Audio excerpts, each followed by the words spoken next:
Providence Rock Station, 106.5 The Buzz. All right, big weekend, of course. Things getting rolling at Road America. We've got John on the phone. I don't know, I drove past the track last weekend, John. It doesn't look like things ever stop rolling at Road America, really. No, they really don't. We've been going all winter long, all spring long, and now we're finally getting cars on track for the big part of our season, but the SVRA Vintage Festival weekend. So we're super excited. Weather looks good all weekend long. Kids 16 and under get in free, so it's incredibly affordable for a family. Just roll on through the gate and get ready to have a good time. Now, what's all coming to the Vintage Festival this weekend? Well, what's great about the Vintage Festival is you're going to see all types of race cars from all walks of life when it comes to racing. Everything from pre-war all the way up to Can-Am cars, open-wheel cars from the 50s, 60s, and 70s, even all the way up to modern-era cars. Big iron from Detroit from the late 60s and 70s and some of those groups. Also, there's going to be Formula 4, FR, which are some, sort of feeder series into Formula 1 and also open wheel. So it's called Speed Tour for a reason, because you're going to see cars from literally all walks of life in racing. Jags, Porsches, all sorts of sports cars, open wheel cars, Can-Am cars, Camaros, Mustangs, Corvettes, you name it. It's all going to be here. It's an incredibly fun experience for anybody who's probably maybe not really into racing but just wants to see some cool cars on track, because these guys actually race them. They don't just wipe them down with a diaper and put them in a museum. So we're super excited about that. Yeah, I was going to say, that's always the thing that weirds me out. Not just that these cars exist, but that these guys actually race what are basically priceless, pieces of history out on track. And there is some beating and banging goes on. Yeah, it's real racing, no doubt about that. And what's also great is you can move through the paddock and actually talk to these drivers about their cars, learn about how to get into racing. There's going to be karting at the Motorplex as well as Supermoto. Plus, we have lots of great concession stands. You're not dedicated to a seat. You can move around the facility, try all kinds of different foods, see all sorts of different vantage points. We got a lot of great improvements as far as tiered seating over by Turn 11, which is now called the Bluffs.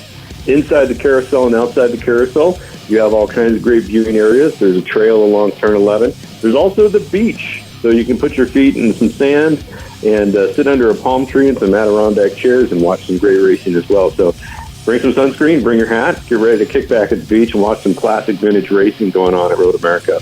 Talking about the food, I have to ask then, if whether you know or you don't, is the taco truck going to be back at the beach?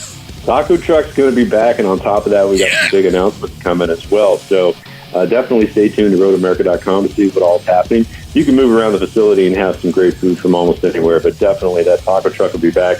What's better than having a taco, a cold beer, sticking your feet in the sand and seeing some incredible race cars go by? You can't get much better than that. See, I usually sit up by Turn 5 because that way you can see 14 too, and, well, that's where the Lions corn stand is. I'd be lying if that wasn't part of the motivation, but you guys got a very busy month of June, it looks like, ahead of you here. Yeah, without question. You've got Moto America coming near the end of May, and then we roll straight into IndyCar with the Expel Grand Prix. That's going to be just an incredible experience. Get your campsites, get your golf carts, get everything now because it's going quick. I'm telling you, it's really filling up. Then we have the June Sprints, which has been one of our longest running events, followed by Trans Am. So you can't get much better than that. If you hurry now, you can get a season pass and get some really affordable options. For about $13 a day, you get over 50 days of action. So that's another option if you're planning on coming out here a bunch. Just go ahead and, drop some cash for a season pass, and that works out well. But June's going to be packed as well, pretty much every single weekend through the month of June. And we can't thank all of our fans and everybody else enough, because there's always something to do at Road America. Well, that outside of the carousel stuff last year was pretty mind-blowing that's now a thing, and I spent way more time over there than I'd like to admit. The one new thing before you go that I know is the Grid Life Music and Motorsports Festival coming up at the end of July. Tell me a little bit about that. It's going to be massive, man. They just announced some of the music acts today, so definitely check out roadamerica.com. Put that on your calendar, because not only are you able to see incredible cars on track, but you're able to see some EDM artists and everything else Saturday night. So definitely put that down and get your tickets now, because it's going to be massive. It's going to be huge. And if you're into that kind of stuff, it's definitely something to come and check out, both Friday, Saturday, and Sunday.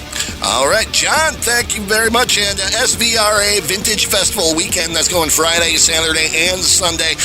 One more time, where do people go to find out all the schedules, details, tickets, all that good stuff? RoadAmerica.com. It can't do you wrong, and we look forward to seeing everybody here. All right, thank you very much, John. And there you go. Head on over at RoadAmerica.com. Got more nonstop rock on the way.